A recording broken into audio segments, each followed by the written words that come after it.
లితాస్ fashion వరల్డ్కి స్వాగతం. నేను లలితారెడ్డి. ఈరోజు మనం హైదరాబాదీ చికెన్ దమ్ బిర్యానీ ఎలా చేయాలో చూద్దామండి.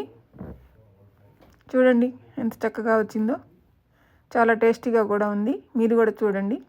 మొదట ఒక గిన్నెలో దాల్చిన చెక్క,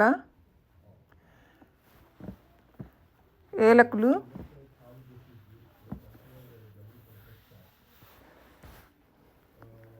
అనాస పువ్వు, మిరియాలు, కొంచెం మిరియాలు, ఇంకా పత్తర్కా పూల్,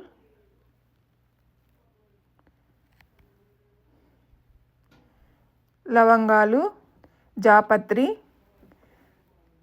కాలా జీరా, కొరియాండర్ పౌడర్, కారం, పసుపు, గరం మసాలా పొడి, తరిగిన పచ్చిమిరపకాయలు, తగినంత సాల్టు, బిర్యానీ ఆకులు, 1/2 లీటరు పెరుగు, తరువాత ఫ్రైడ్ ఆనియన్స్, తరిగిన కొత్తిమీర,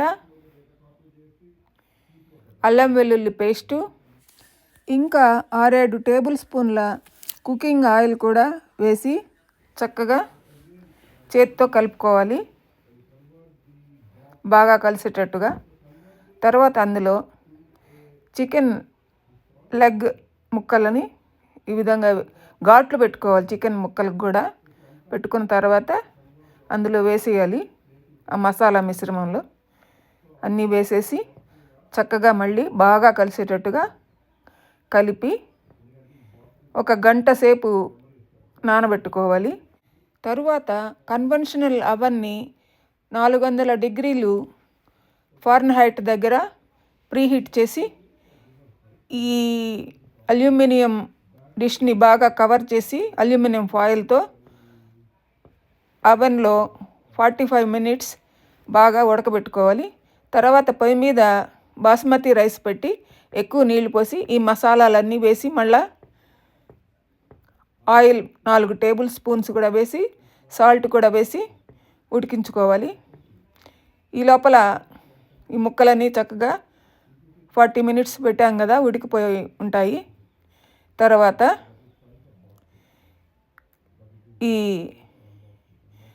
రైస్ సగం ఉడికితే సరిపోతుంది.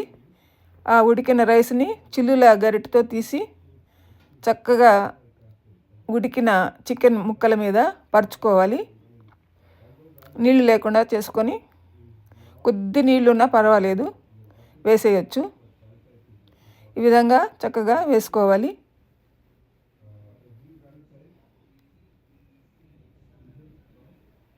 తర్వాత ఫ్రైడ్ ఆనియన్స్,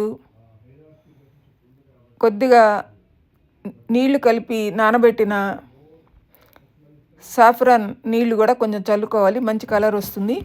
నెయ్యి, తరిగిన కొత్తిమీర, ఇవన్నీ పుదీనా ఇవన్నీ వేసేసి పైన చల్లుకోవాలి.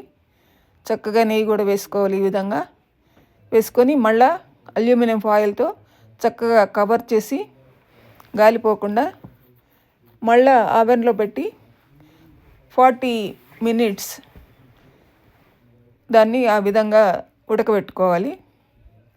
ఇంకంతే, బిర్యానీ తయారైపోయినట్టే. 40 మినిట్స్ తర్వాత తీసుకొని జాగ్రత్తగా ఈ విధంగా కలుపుకోవాలి. అన్నము విరిగిపోకుండా రైసు చక్కగా ఈ విధంగా కలుపుకొని సర్వింగ్ డిష్లోకి తీసుకోవచ్చు. అంతే, బిర్యానీ రెడీ అయిపోయింది. చక్కగా దీన్ని రైతాతో తింటే చాలా రుచిగా ఉంటుంది. చూసారు కదా. ఈ వీడియో మీకు నచ్చితే లైక్ చేయండి, షేర్ చేయండి, సబ్స్క్రైబ్ చేయండి.